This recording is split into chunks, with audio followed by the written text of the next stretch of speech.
Well, hello and welcome to today's event, a panel discussion on the current and future state of interoperability. I'm Carol Flagg of Answers Media Network. Thanks for taking time to join us today. Before we begin, please note this event is being recorded and a copy will be sent post-event. Also, if you're having trouble hearing, please check your local settings. You can adjust your view as you would like to in the Zoom webinar tool. This event is sponsored by Dedalus, a top class-ranked healthcare technology partner to over 6,300 customers around the world, helping healthcare organizations improve personalized care experience everywhere and achieve full-scale interoperability. You can learn more at dedalus.com/North America. No stranger to our events, our moderator is Jim Tate, founder of EMR Advocate and host of the Tate Chronicles on Healthcare Now Radio. That's our radio station. Jim has over 20 years of experience in healthcare delivery, information technology, and regulatory compliance, and has worked with over 300 health IT vendors on design, functionality, and data interoperability. He brings a unique combination of skills to the e-health field as his direct experience encompasses both clinical and technological environments and presents frequently at national HIT conferences and, of course, hosts, I think, all of our virtual panels at this point. Thank goodness. And now I'd like to introduce our panelists. Femi Ladega is the Global Chief Digital Officer at Dedalus, a global health software company and one of the largest in the world. At Dedalus, Femi leads the organization's digital transformation and innovation strategy and execution across the globe. Prior to the company, he was DXC Technologies Vice President, Fellow and Global Chief Technology Officer for Healthcare and Life Sciences, and was responsible for defining and driving the innovation strategy and growth for the company's solutions and technology excellence and advocating that vision with customers. He's over 30 years of experience working in governments at the ministerial level, board level executives and organization leaders to provide vision and strategic direction across industry sectors and speaks regularly at major global conferences. We're so glad to have him on the panel today. John Rancourt is Director, Interoperability Division, Office of Policy at the Office of the National Coordinator for Health Information Technology, known to all of us as the ONC. The Interoperability Division supports health IT policy implementation through activities such as TEFCA, public health interoperability, strengthen the technical advancement and readiness of public health via the STAR HIE program, state and Medicaid interoperability office, efforts, value-based transformation enabled by health IT, consumer engagement and data access, and engagement with behavioral health, EMS, and long-term and post-care acute care providers. John joined the ONC in 2011 as a Presidential Management Fellow. During his career in health policy, he has worked on Capitol Hill for pharmaceutical companies, for GAO, for the Institute of Medicine as a patient advocate, and as a journalist. Love that. And rounding out our panel today is Paul Wilder, Executive Director of the CommonWell Health Alliance. With more than 2 decades of experience in health IT, Paul has various roles focusing on imaging, clinical informatics, and interoperability, of course. Prior to joining CommonWell, Paul was Vice President of Strategy and Business Development for Philips Interoperability Solutions. He also spent close to 10 years at one of the largest regional HIE networks in the world, the New York eHealth Collaborative, serving as its Chief Information Officer, Vice President of Product Management, and a Program Director for NYEC's Regional Extension Center. During his time with NYEC, he helped nearly 10,000 primary care providers attest to meaningful use and solidified the state's status as one of the national leaders in health IT adoption. All right, so we are going to turn this party over. I'm going to stop sharing my screen. Welcome all. I'm so excited to have you on today, and I'm now going to turn this over to our moderator, Jim Tate. Well, thank you, Carol. Do we want to talk any about, if people want to ask questions, they can maybe go into, is the Q&A or the chat log, where should they put those questions in? Yep, they can use the question box and always the chat.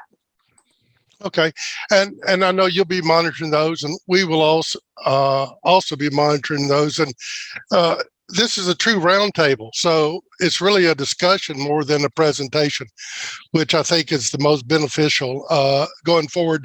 2 real topics, excuse me, we're going to cover today. One is the ONC Cures Act, We want to talk about some of those deadlines and timelines and milestones. But then we want to do a deep dive into what may be the biggest open secret out there, which is TEFCA. A lot of people know, some people know a lot about TEFCA. A lot of people don't know anything about TEFCA, but that train is coming down the track. And so we want to dive into that, not only some of the technical aspects of it, but the cultural aspects of it. One thing is, if you build it, will they come? Well, we're going to be finding out and talking about that.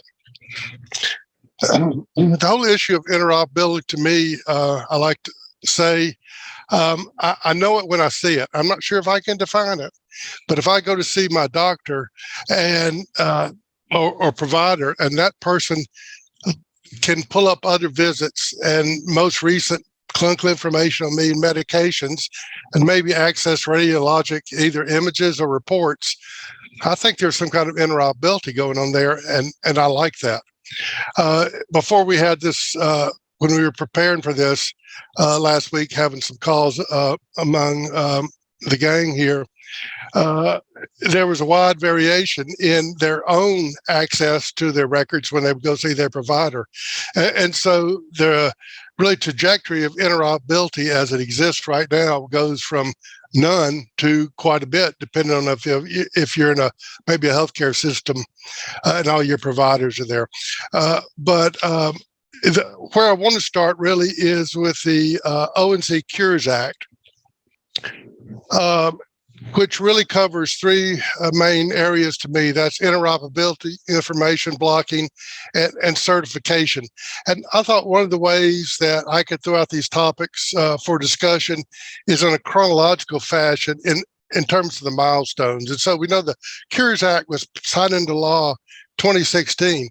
That's a long time ago. Seems like a long time ago, 6 years ago.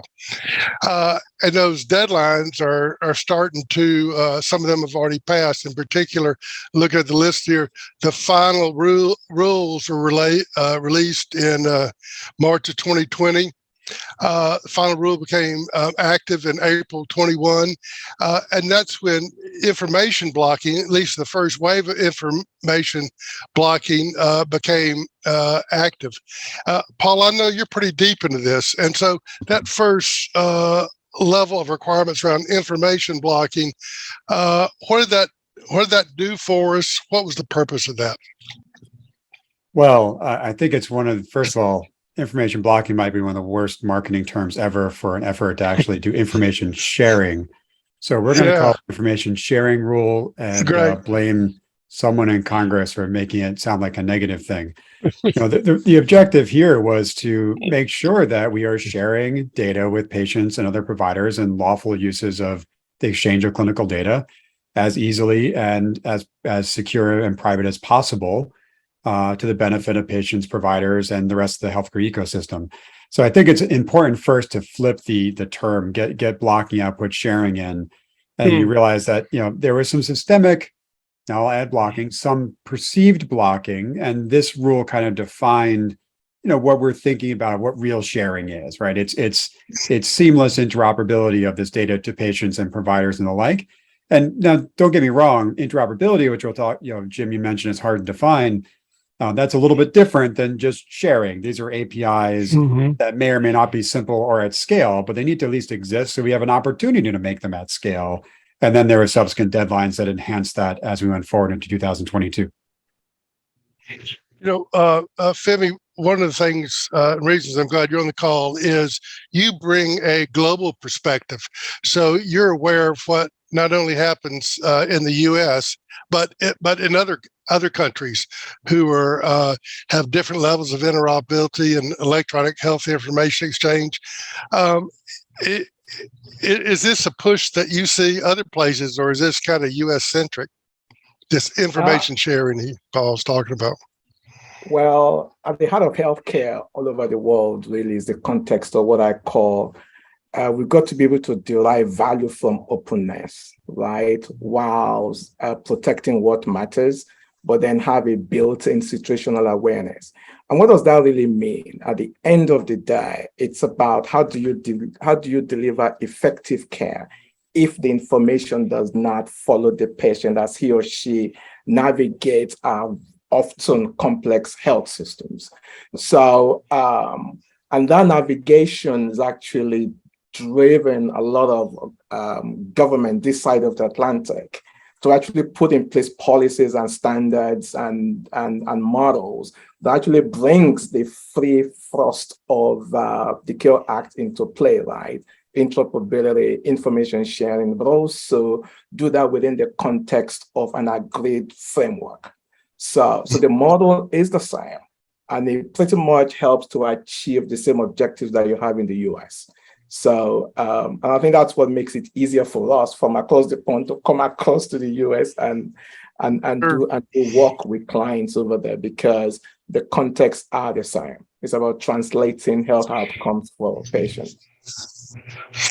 John, I know you come from the ONC, and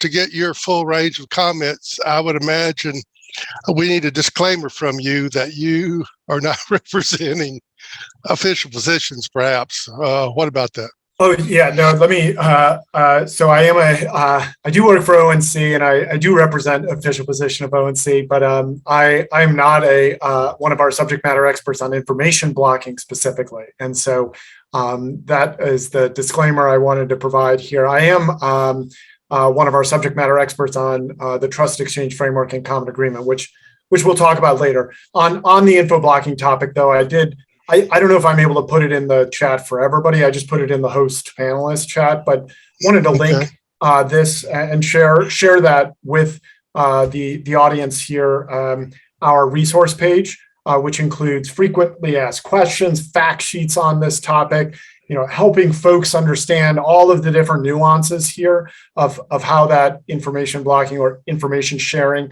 policy works. And really just want to encourage folks to do that research on the topic to learn, because it is complicated. And we've put a lot of effort into creating these different resources to make it understandable for folks at all different levels of the spectrum, so that folks can know how to comply with the law and reach that goal of information sharing. So wanted to make sure folks have that resource.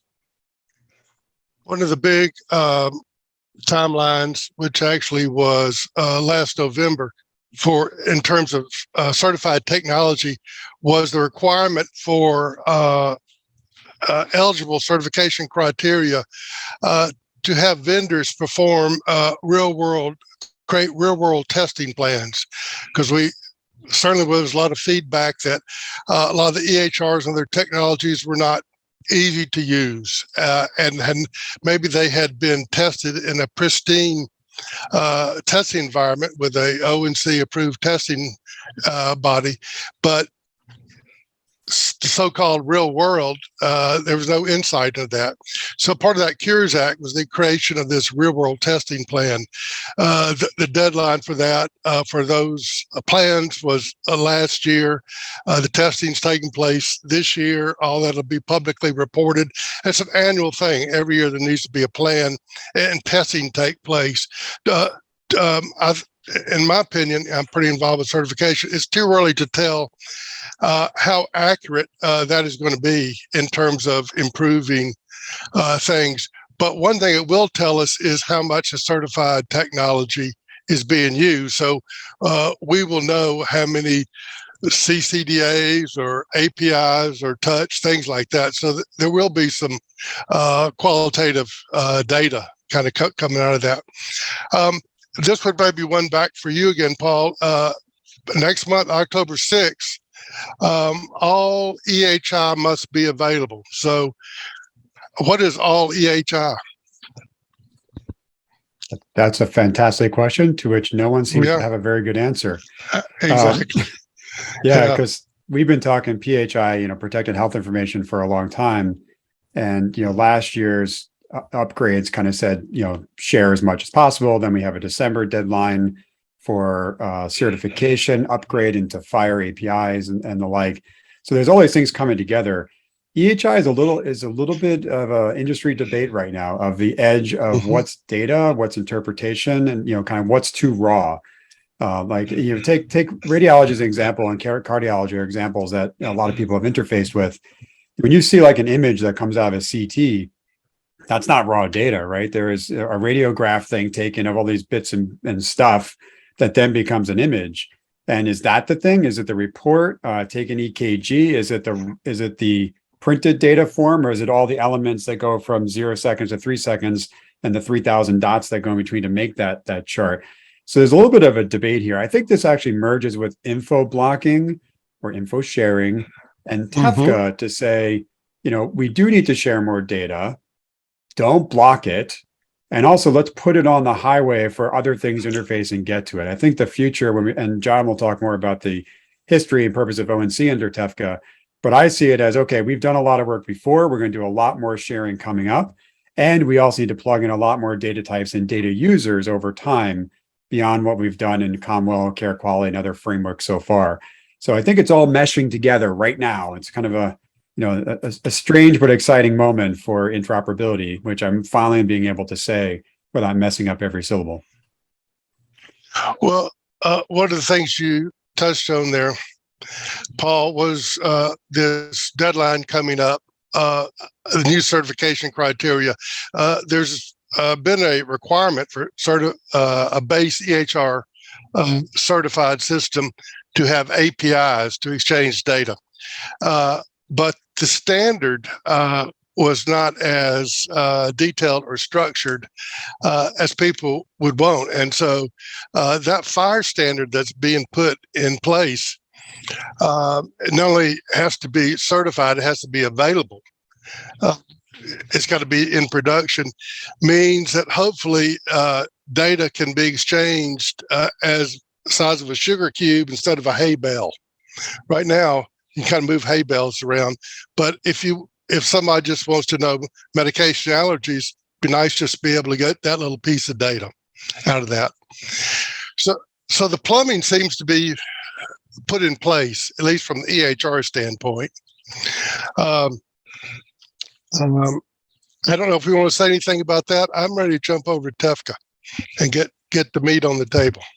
Well, I think yeah. The only thing I'll say, and this will tee up probably John right after, is there is some plumbing in place right now. We've done a lot of work for, CommonWell founded in 2013, care quality 2014. A lot of the antecedent work for TEFCA from a technical perspective is under care quality.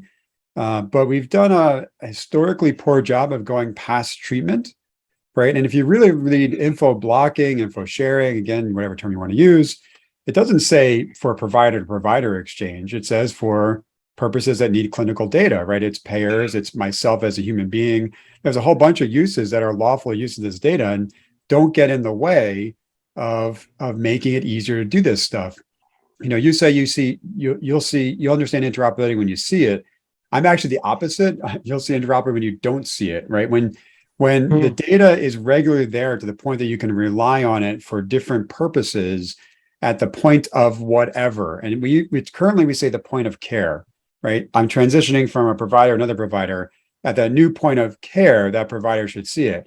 Well, what about my point of access from my computer that I'm looking at right now to see my records, or my payer at the point of adjudication of a claim or a pre-authorization? At that point, you got to change it's got to be a Mad Lib. It's got to change to a blank to expand the purpose of use. The point of whatever is necessary for people to use this data lawfully, effectively, underneath privacy and security that we already have in place. So TEFCA is kind of amping that up from where we are now. At least that's the way I see it. And Jim, if I can just add other global perspective to what Paul has just said there, we're increasingly seeing the whole context of data portability as a paradigm, and which is at the heart of what Paul was just talking about there, and being able to make that information consistent across system and organizational boundaries. Because at the end of the day, if we can make data portable, particularly in this age of machine readable data, then we can truly improve health outcomes for patients. because at the end of the day, you have that semantically aligned information across boundaries. And so it seems to be the way you guys describe in the US is actually what we do across the pond here as well. So just different lexicon. Well, I wonder, I'd like to hear your thoughts about the cultural aspects of interoperability. It's obviously a great idea. A lot of things are great ideas. But what, other than it's to a patient's benefit, if a provider's been practicing 20 or 30 years and they're satisfied with the way, and they don't necessarily trust outside data, or maybe they're just not used to patient care with external data, is that an issue at all? The cultural aspects of it?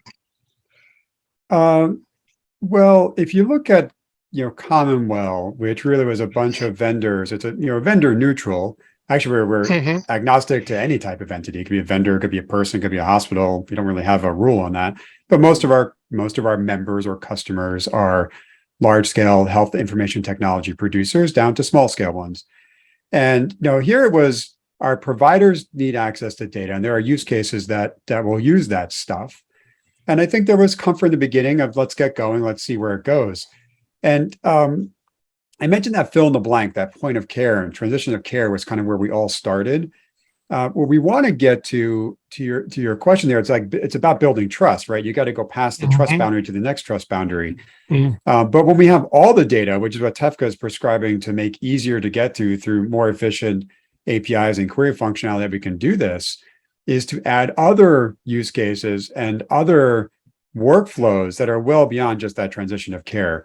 The most annoying thing that every patient will quickly appreciate, hate, and understand is the amount of times you have to repeat the same amount of healthcare data every time you experience healthcare somewhere else, right? And the reality is it's hard to build a workflow at that new ingested provider that's automated if you don't know if all the data is there. You're still going to go through the questionnaire and say, what are your prior, did you have any surgeries? How recent? When were they? If you think the data you're getting from the outside isn't complete enough to essentially hit a button. And we're not expecting necessarily for a patient to their data just be automatically ingested and be trusted, but you need to trust that most of it's there. So I can now put that kiosk in the waiting room, and the kiosk or the tablet has the patient go through and check, yep, that's it. Right? Think of all the administrative time spent.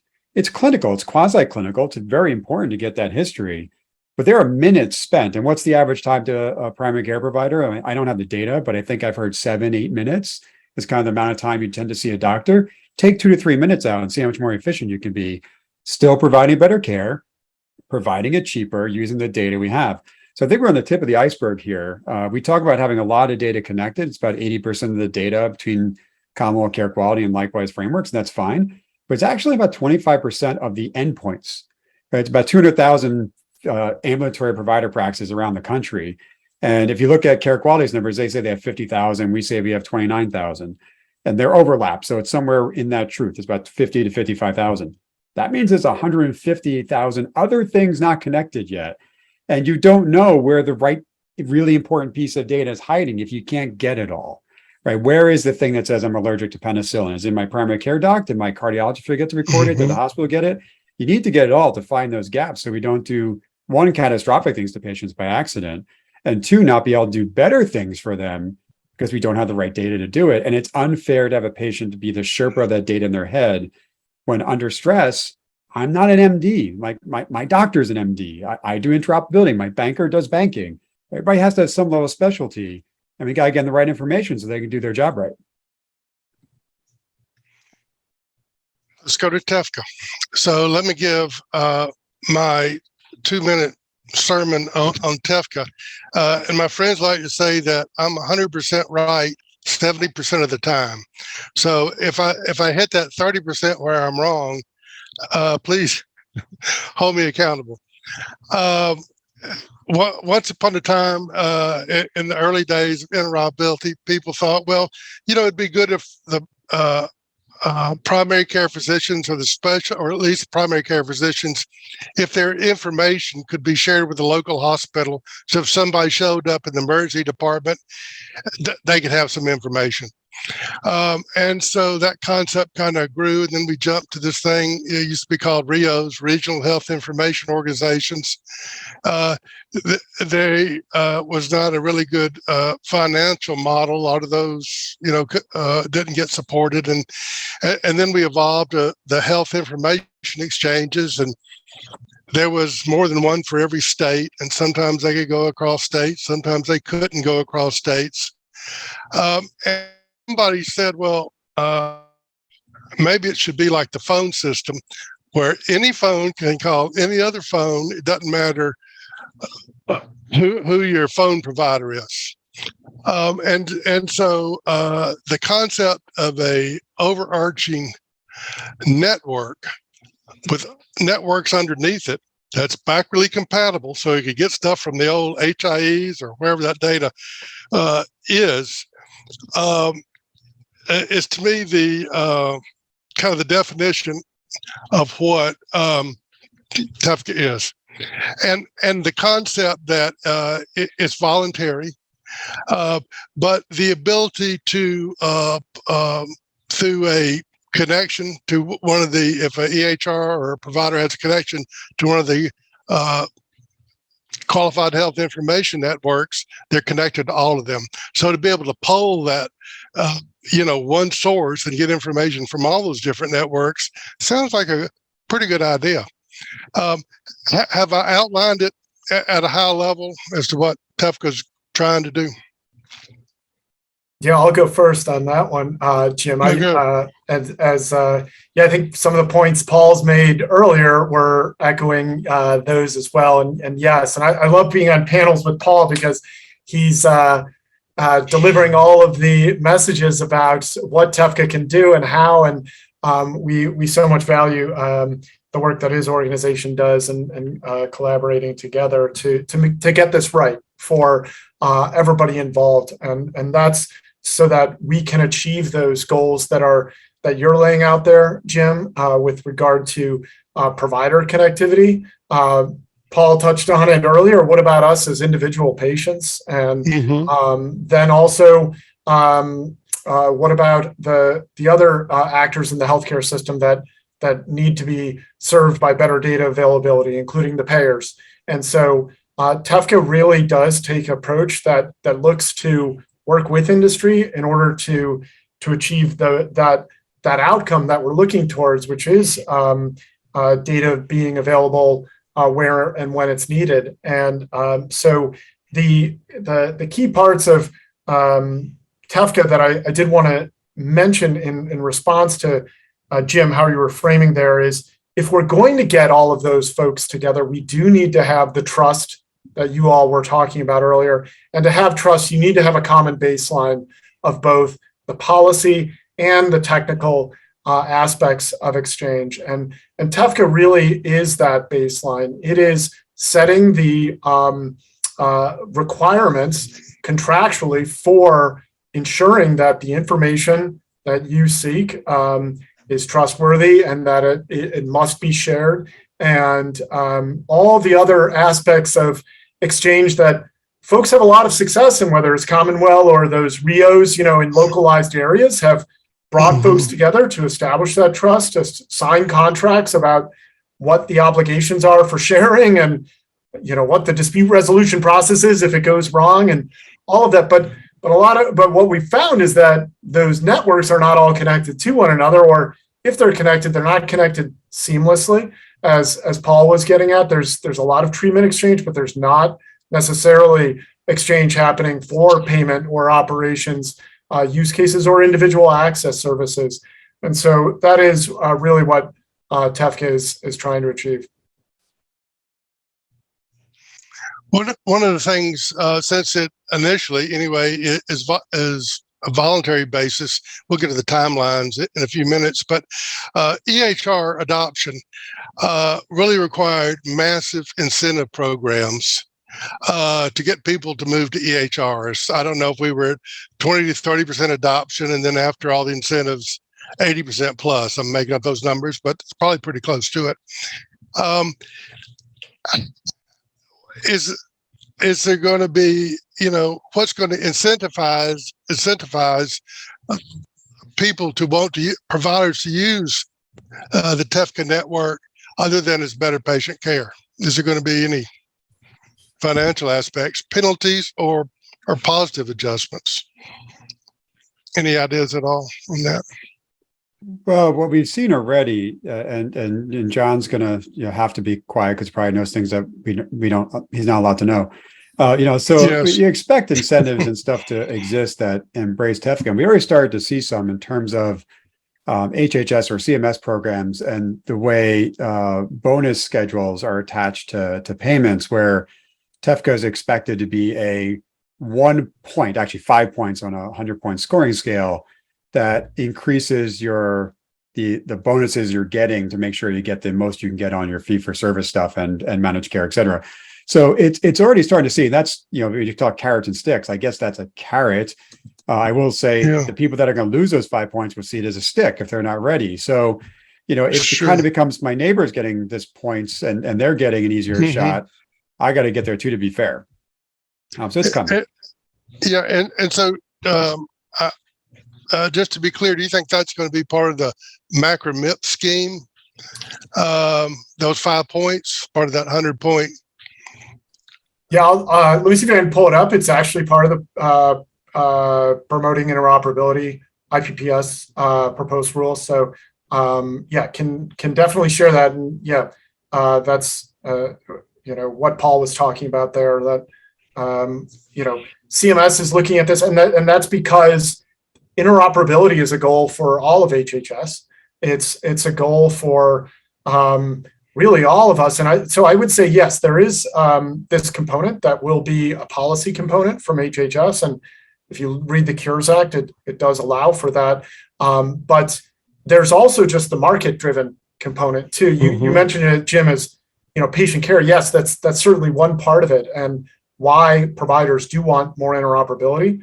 But if, to the extent that we're able to, and what we are driving towards, expanding the type of data exchange capable to include payment and healthcare operations, well, there are a number of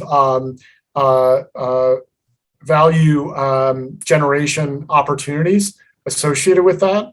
And there are companies in the market that recognize it and are responding by voicing their interest in TEFCA in different ways. And so including folks that are saying that they're planning to become QHINs, so or apply to be QHINs. So we're really excited to see that there is that market component too that's driving interest in what can be done with TEFCA. Jim, do you mind if I just put in a little bit? Because I think talking about incentives, I do believe, so if you look at our industry today, we've got human capital amplification issues. We just don't have enough, whether they're doctors, nurses, IT folks in our industry today.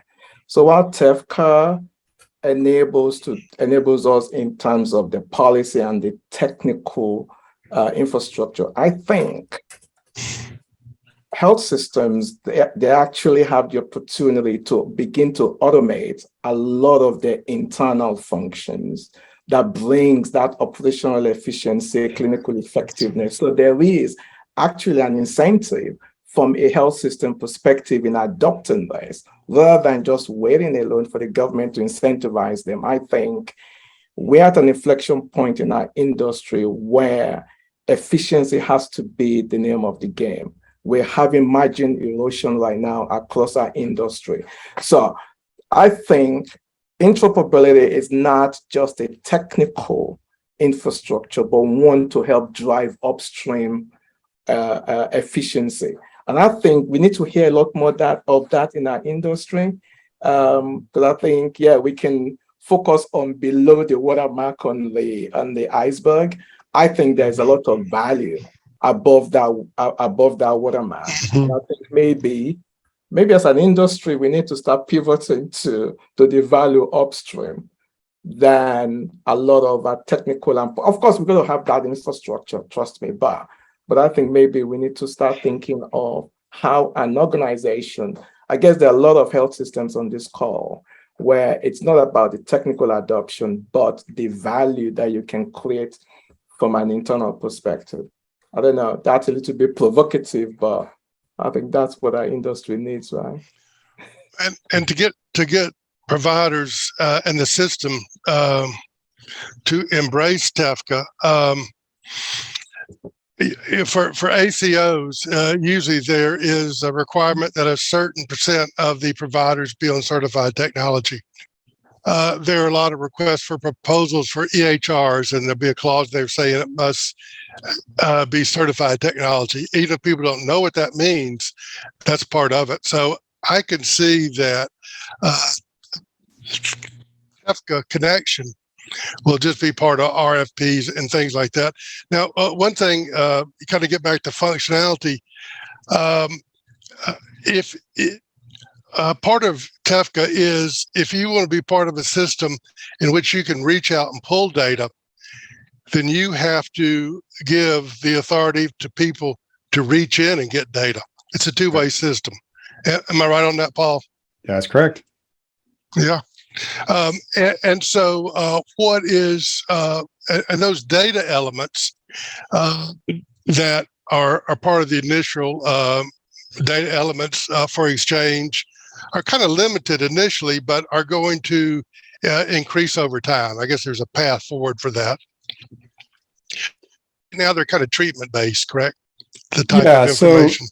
Yeah, it's a document-based world to start with. You mentioned FHIR earlier, and the difference between kind of the scalpel-like data, like just getting to the medications for the last, active medications in the last 90 days versus getting voluminous documents for 7 years that are hiding the medications in there somewhere.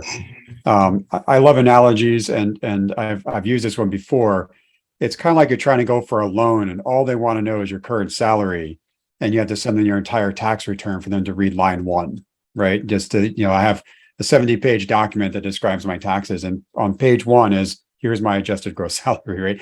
So it's a lot of extra data to get to one little data point that's hiding in the noise.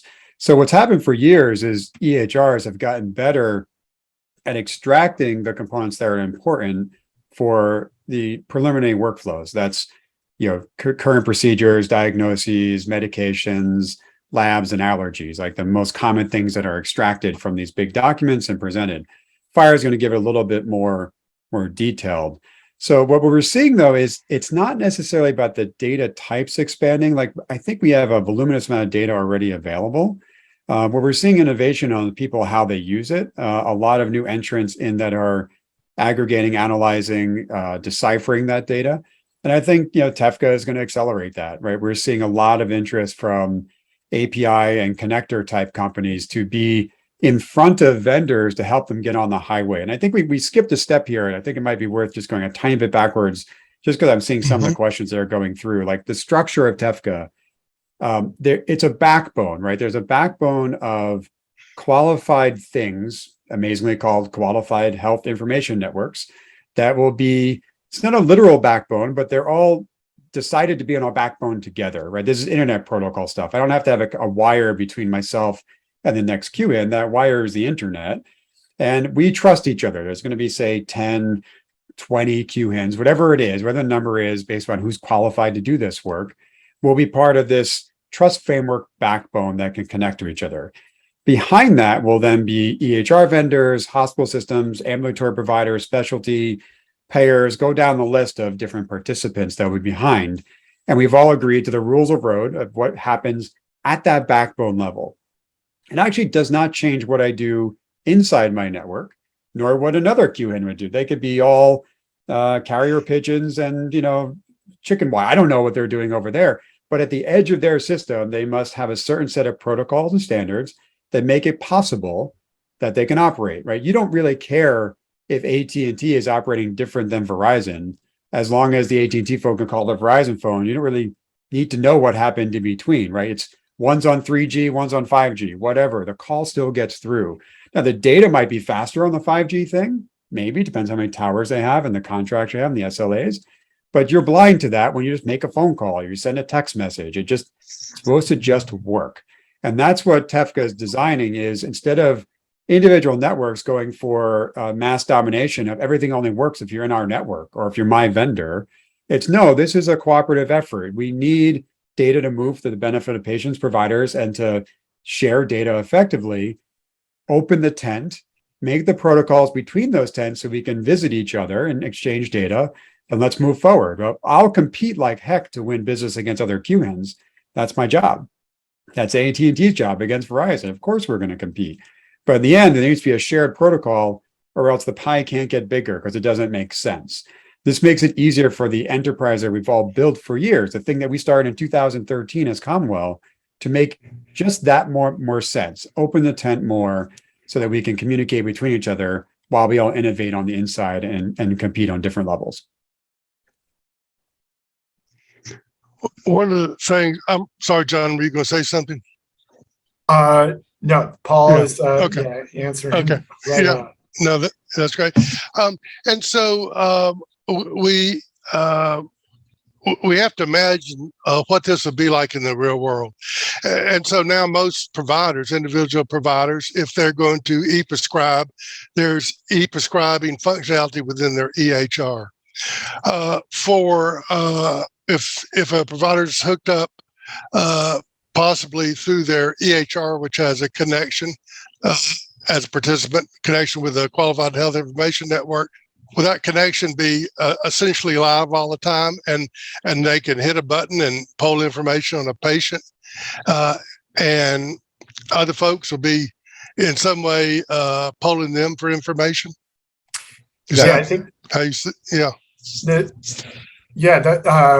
The way it works, and it sort of gets at the earlier question or the previous question before that, Jim, is if you are signed on to the network, you are signing up to an obligation to respond to whenever someone sends you a query. Now, there are parameters around what that query would be, and that's where we talk about exchange purposes. Now, people often think of permitted purposes in the HIPAA context, and we do track very closely with that. We're leveraging HIPAA and applicable law. We're not looking to change applicable law with TEFCA. In fact, we don't have the authority to do so. We're working within applicable law to say if a provider is sending a request via the exchange purpose of treatment, then someone else who gets that request, if they hold that data, they are obligated to respond. There are 6 exchange purposes described in the common agreement. So they are treatment, payment, and healthcare operations, public health, government benefits determination, and individual access services. Now, all of those do not require responses right out the bat, and that's because there's still a little bit of work to do. We're working, or the RCE, the Recognized Coordinating Entity, which is the private sector group that's coordinating all of the standard operating procedures and the common agreement, et cetera. They are working on gathering stakeholder input to make sure that those are all defined well enough that folks can utilize those to rest assured that they're responding in accordance with applicable law and the common agreement itself. So wanted to touch on that. That also gets, I've seen a couple questions. People are asking about public health and individual access service. Those are things that are critical to us as a nation, us as individuals, as patients, as a healthcare system. And so they are built into TEFCA as well. Yeah, individual access. Absolutely. Well, let's talk a little bit about timelines because, first, let me say, for folks who haven't heard much about TEFCA, it may be, they may have the impression that all this is being designed in a back room or a black box somewhere. It's been very open. It's been planning, discussion for years. Sequoia, which is the RCE, as you mentioned, they have, I think, a weekly as well as monthly public meetings. You can go there. Questions are answered. It's a very open thing if you want to get into that much detail, how these things are arrived at. It's certainly not figured out at the level of the congressional level. These are, people in the field. It's not being written in ink and then imposed on everybody. There's so much work developing all this kind of stuff. But and so this top level of the backbone being made up of these qualified health information networks. So let's talk just a little bit about who they are. Are they private? Are they public? How do they get to be the AT&Ts or Sprints of the health information backbone? Well, they don't exist yet, so we can't answer who they are. We can talk about what they're expected to look like. The main thing here for the starting point is the initial wave of QHINs need to be entities that have effectively done things at near TEFCA scale already, right? So these are entities that have done some sort of interoperability across a series of stakeholders for at least treatment, right? And have an inkling of understanding that they're going to be expanding that horizon. That's all they've done before. Fortunately, under CommonWell, we've done patient access and dabbled in payment and operations as well as ready. So I'm not saying we're as successful with those as we are with treatment. We're getting better, but we've expanded, with the market. So, and that's defined by both an application where you describe why you think you are qualified, right? So you explain what you do. Also attesting to various numbers and service levels that you have so that you can say, okay, we're not putting on something that isn't really ready yet. I think after you see that first wave, things may change a little bit as we get more experience and know what the volumes really are, that we can say you must be ready for 72 million transactions versus today we're saying somewhere between 1 and 50 million. Right? I hope you can do one today. You're likely going to have to do 50 million transactions a day, we think, right? We don't really know until we get going. It depends on the exchange patterns and how much adoption there is overnight. But the general idea is, find things that already have some skill here. And they've all been involved. You mentioned about all these open things. I think it's every 4 business hours, there's some sort of ONC, RC, or Sequoia thing about TEFCA. There was one yesterday for 3 hours. There was one an hour and a half ago at 1 o'clock Eastern. There's one at 4 o'clock Eastern today. So exactly. You can get on one if you want to. Just register and join. We blabber a lot about this stuff. Yeah. And so there's an application process for these these QHINs as they're called. When do we expect the first wave of those to be announced? Yeah, I can share a little bit about timelines, and part of that is building on Jim and Paul, what you guys were talking about. This is something, it was part of the 21st Century Cures Act. So 2016, we've been working on it, having public calls and public meetings since we did 2 drafts of TEFCA for public comment, and took that in, process change. So this has been a very deliberative public process that has brought us to this point. We're very excited that the RCE plans to open applications on October 3rd. So QHINs can begin applying at that date. And so there is a review period there that we're targeting 90 days and hoping that we'll be able to have the first approvals. Then there's all this testing process to go on before this occurs after that. And so there's a lot of uncertainty that'll happen, but come October 3rd, we will be opening, the RCE will be opening that application period. Now, I'm a little confused that I thought some entities had already applied or are going through the process now. No, what you've seen so far is entities that think they will be a QHIN or at least are intending to apply, announcing their intent, but it's impossible to be one until you're designated by the RCE, which is the Sequoia now, which is the public-private partnership cooperative agreement with the ONC is the public-private part of it. So you can, right now I can go on Twitter and say, CommonWell intends to be a QHIN. We are applying on October 3rd, maybe the 4th if I'm sick that day, right? But that's about the extent of what I can say, because that's a fact. I'm going to apply, but I can't say whether I'm going to pass. I can't say whether my application is good. It will be good, and John will have no reason to say no, and neither will the RCE. But that's the extent of it. It does not exist yet. It exists in waiting, but the schedule is set. So October 3rd, then there's a There's a 60-day process to make sure the application is clean with 90 days to give a response. All indications are by the first quarter of next year, we should have a defined wave of first QHINs that are likely not operating in TEFCA mode yet, but testing in TEFCA mode for a Q2, Q3, more broad rollout. So this is coming pretty fast. Like there was a lull for a couple of years where, and in fact, John mentioned 2 drafts. I actually see there's like 4 drafts, right? If you go back, there was a 2018 draft, a 2019 draft, and then there was a couple that iterated really fast in 2020 and 21, where we got to where we are today. So there was a dramatic acceleration of it's time to finish this, get it done, and so we can iterate from there and make it better. But you'll see things moving, and I'll estimate about 5 months. You'll see a lot more than you see today. And so you think possibly a year from now, there'll be real stuff flowing on the TEFCA network? That is what I told my board. Yeah, so yes. A question. I'm sorry, Femi, I were was you going to say ask something? really. I was just going to ask that, given the timeline that we've got, I can say a question here. So, what are the potential limiting factors for adoption?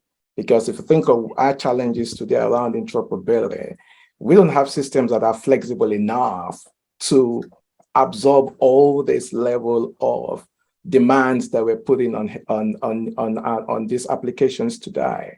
And we also have the issue of culture, right? I think if there's something in our industry, we've got standards to the hilt, right?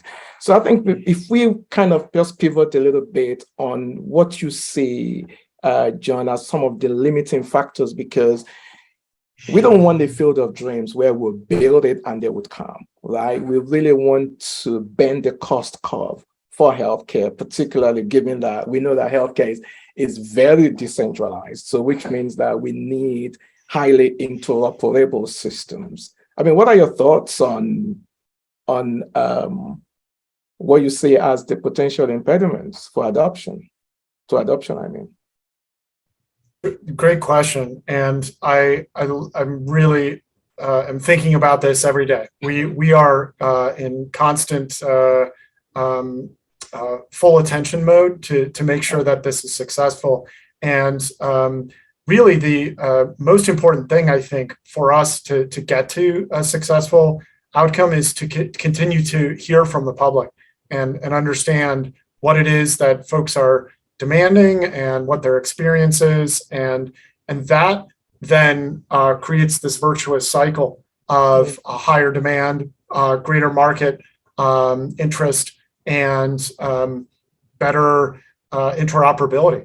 It's really a combination of those things, and we are seeing that happening now with the level of interest that, like Jim was talking about, a lot of people are putting out announcements, and those are their own, like Paul was saying, expressions of interest, but we're seeing a lot of that. And if we want to, Femi, get to, like you were saying, bending the cost curve, I worked on value-based payment and interoperability and how those two things go together for years and still work on it. But the challenge is, well, you need both interoperability and value-based payment in order for each of those things to occur. And if you want to be able to be a provider that has a global view of their patients and how compliant they are with their medications, how well they're vaccinated, any sort of quality measure, you need data, and you need good data. You need data from comprehensive sources, and that's what TEFCA is bringing, is that opportunity. Now that we are working on the standard operating procedures for those exchange purposes, so that we can expand into that, and it's going to be a process where we all have to work together, and we've been doing that. It's been a very rewarding experience, but we all want to get to that learning healthcare system, and TEFCA is a infrastructure component that's going to enable that. One of the questions I saw a few minutes ago was, how are the qualified health information networks going to make money. They won't, they won't do it unless it could be monetized. How's that going to work? Any thoughts, or do we even know? Well, that's an interesting question. They won't do it because it won't be monetizable. Not sure that's true, right? So if you look at CommonWell, we're a 501c6, a nonprofit. Most times you interact with nonprofits, you think of 501c3s, educational institutions, but there's a bunch of classes of others. We're not designed to make money. We're designed to help our members interoperate with each other as cheaply, efficiently, and effectively as possible. So it's really, I use this analogy all the time. There's probably a bunch of health IT and health information or healthcare people on this call, but take it back to Bluetooth, right? So you got Bluetooth, you got this thing that interoperates with a headset to a laptop, to my phone, to whatever. Those products, unless you're in one full ecosystem and only using one vendor for everything, generally need to interoperate, right? For competitive reasons, like the Apple earbuds might need to connect to a Samsung phone or vice versa, because you picked best of breed. And what the Alliance here is doing is getting those members together to say, hey, interoperability is an edge thing. It's not a one vendor thing, because there is not one vendor for the entire EHR ecosystem across the United States. It's just a fact. So, don't compete on data, compete on your product and let the data flow, compete on the workflows that you help with that data, and let's get things moving. So we're a vendor neutral system designed to help our members make better products, right? That's not, sure. I don't have a profit principle. Now they do, and they should. Like, someone needs to make money. There's a classic nonprofit expression, there's no mission without margin, right? Somebody has to have money somewhere. And as you kind of point out, Jim, the ONC is not paying for this, nor the federal government. They're overseeing it, right? So they're overseeing the construction of a backbone that allows us to do great things for our members, for their customers, for patients, payers, go down the list. So I don't necessarily think you have to make money. Now, that being said, there are some QHINs that are for-profit things that are going to plug in. They're still beholden to the same rules, right? It's still, the edge protocol is the same. They still have to provide data, whether we're trying to monetize it or not. But, be careful, right? Don't enter if you're not at scale, and be aware of what applicable law is and what you can do with that data. Treatment exchange is fine, but, you can't just necessarily take that data and sell it out in the public, right? There's still HIPAA controlled data here. And that's why we're looking at qualified entities that have experience and know what they're getting themselves into. So now I wouldn't necessarily look at a profit. I think everybody will profit more when we have more interoperability, mostly because there'll be more products that use the data. There's a whole universe of products that don't exist right now because the data is not available at scale. And I think that's an interesting point, Paul. That's one of the things we see across the pond here, where the whole context of open data. If your data is open, then you can create innovation. And some of the things that TEFCA is going to enable is to drive that. But I think there is also I'm probably going to go on a limb here, where I think organizations need to put pressure on the vendors to really make this happen, because if they're going to drive operational efficiency or clinical effectiveness, then we need to open this aperture to make this happen. And I think as a consumer of the service, that's what I want, because as I move toward person-centered care, not a fee-for-service or value-based care about me, then I want all of my data visible to my physician when I rock up. Now, and I think maybe as patients, we need to demand more of our health systems, and then, hey, see what happens. I think it's going to go that way. I don't disagree. We've been going for about an hour. I know we extended this to go for another 15 minutes.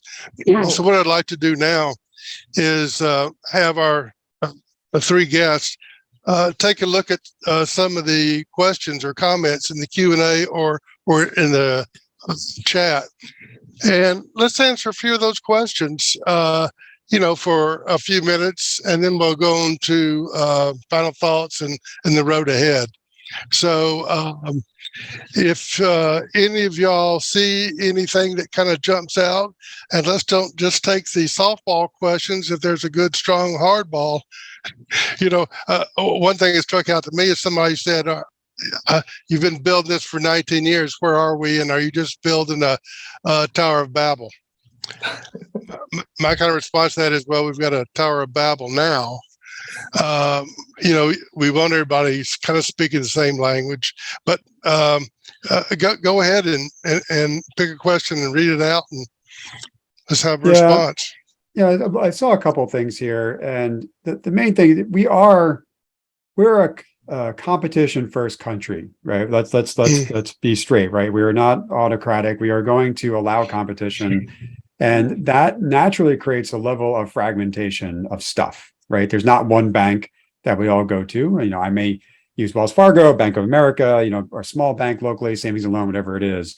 And that's true across healthcare as well. There are individual entities, some nonprofits, some for-profits, both hospital, ambulatory, as well as EHRs, et cetera, all competing for your patient business or for your IT business, right? That's the nature of commerce, and support that 100%, especially as a person running a trade alliance, right?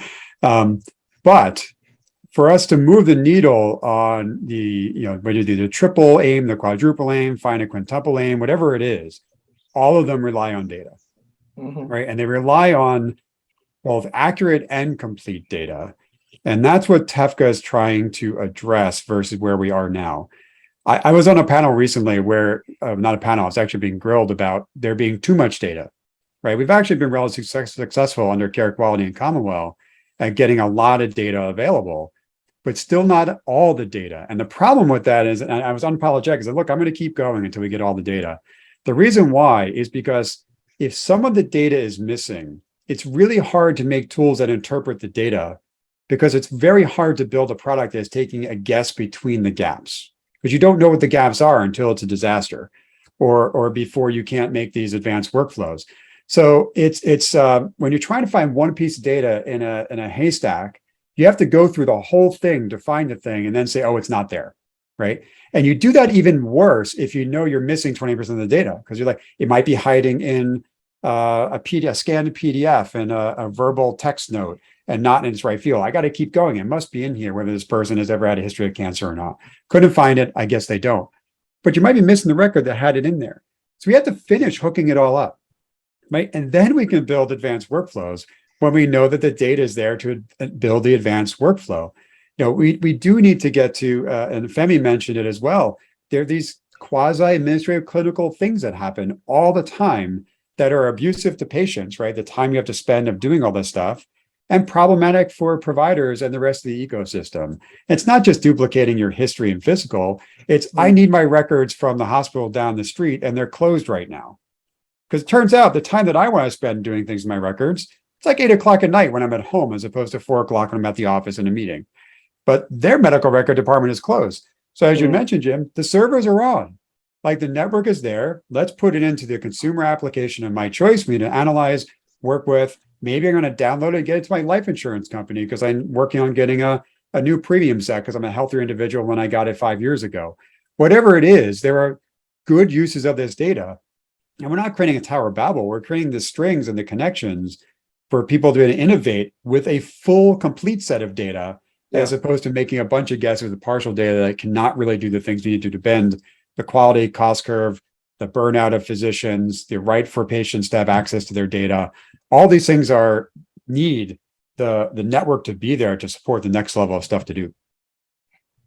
I guess couldn't agree more, because if you look at one of the questions here around, just building on that, Paul, from a data portability perspective, right? If data is going to be portable, then data has to be machine readable, right? So all of the data that we have stock in medical records that we really can't unlock. And I think as an industry, we really need to bring 4 things together from my perspective, not only just in information exchange, but also we've got to make them semantically aligned. We've got to harmonize all those data sets so that we can drive through process interoperability, which is what we all want.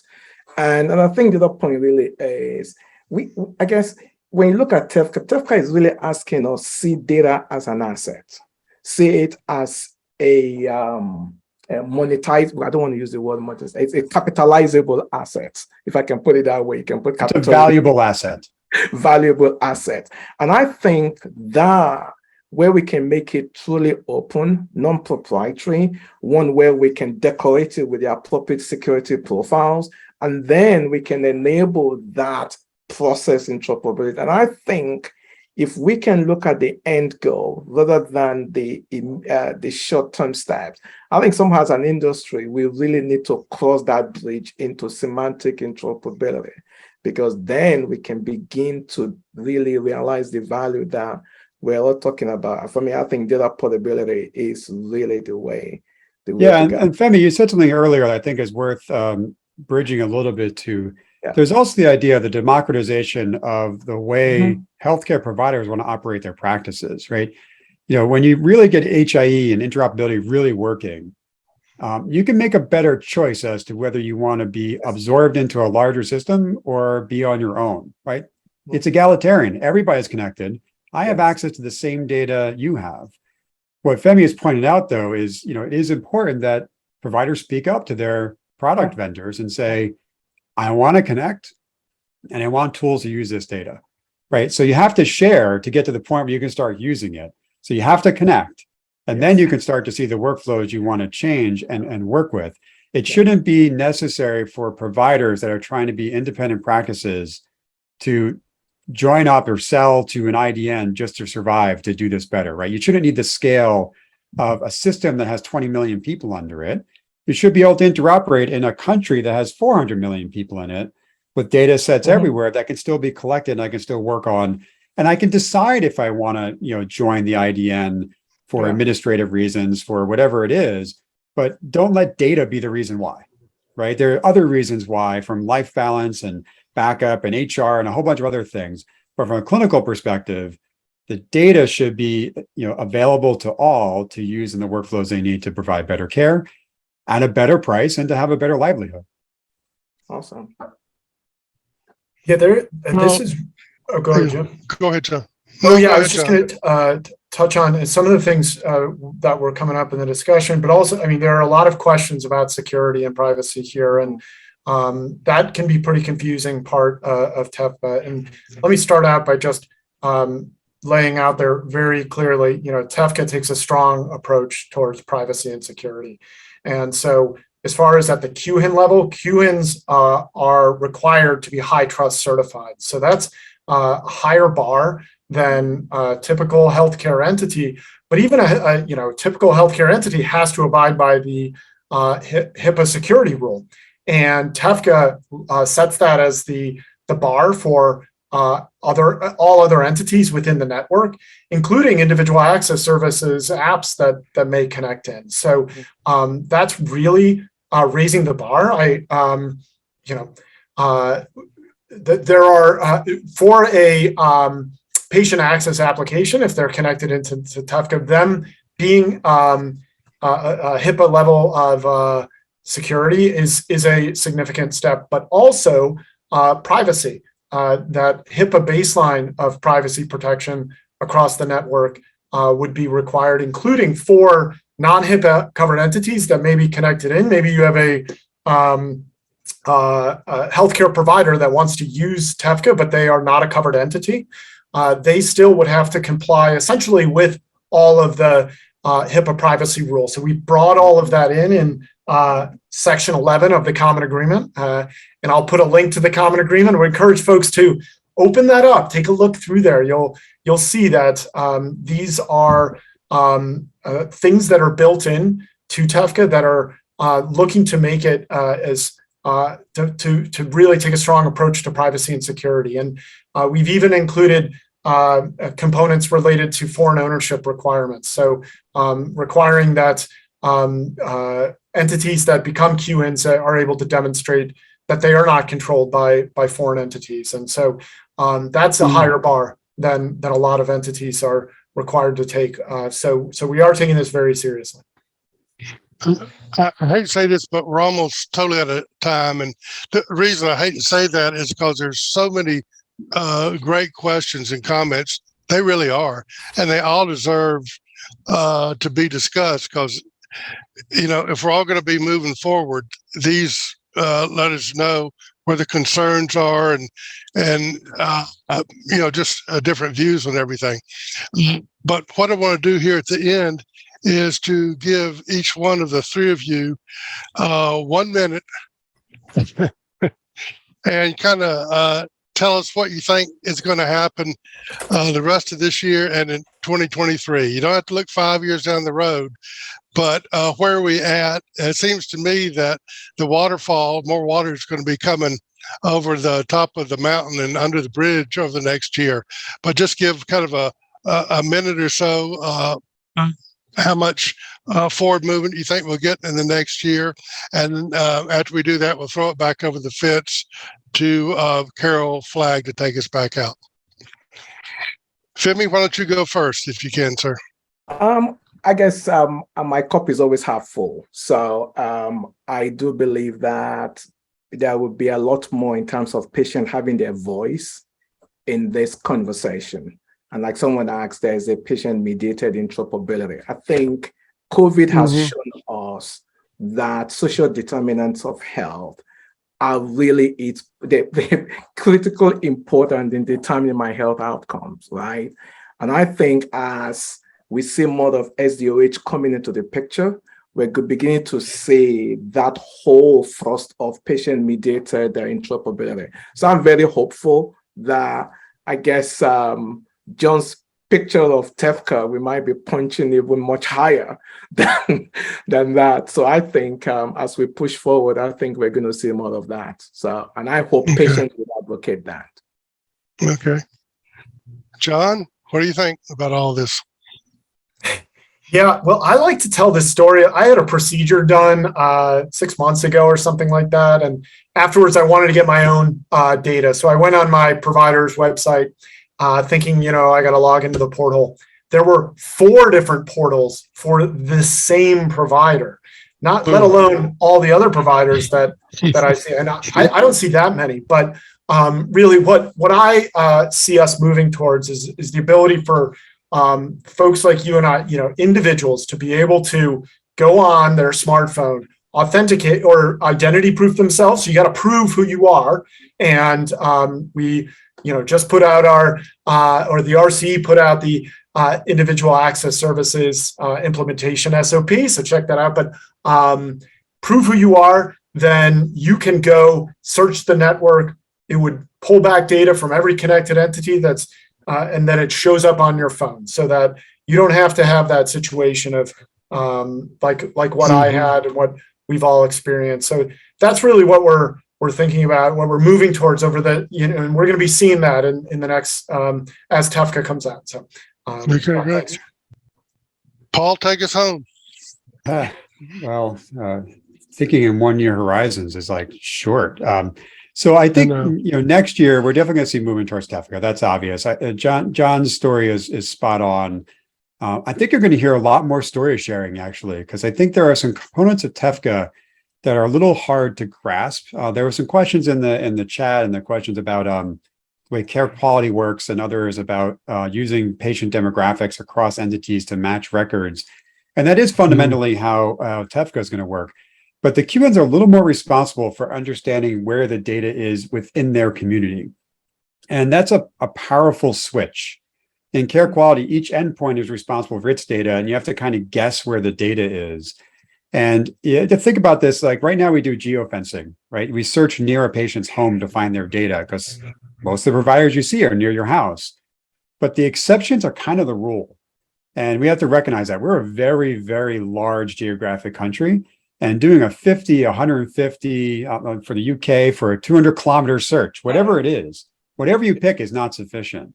My stepmother's father lived in Tulsa, Oklahoma, got cancer, and a unique enough cancer that he had to fly to MD Anderson in Houston. That's 620 miles away.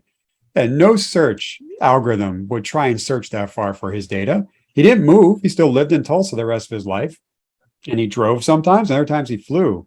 So we need that coordinated record location to find all the data. And I will entreat one thing that I saw a couple of comments here. I do agree that patients should have their data. It is good if they have their data to help mediate their care and figure what to do, but it's also sometimes really hard to collect it. And that's part of what TEFCA is trying to do. It helps you remember where your data is, and it takes away the problem that John just experienced, right? Even if it's 4 portals, as long as they're all connected, you can get the data out of all 4 of them, right? That's the idea. You don't need to go and say, oops, I forgot to get the EKG portal. I only have the EHR and the imaging one. Can I get this other thing? Or God forbid you have to do what I did, which is figure out how to fax someone to get your CD images from an acute hospital event I had 2 months ago, right? We want to get away from that, where it's a single point of entry to this voluminous amount of data that I have the right to collect. It's just really hard to collect it right now. That's going to improve pretty quickly. Okay. Okay, Carol. Yeah, I guess Take it away. I guess we could have gone 2 hours, but that would have been imposing easily on all of you too much. So if hopefully I can get your commitment, maybe we could all gather again next year sometime for our 8th annual interoperability panel discussion. So, excuse me. So I will be sending out a copy of the recording, and in that recording and in that email, I'll include your contact information as well. I appreciate everybody's time today. And of course, Femi, Paul, John, and Jim, of course, just appreciate your thoughts and insights.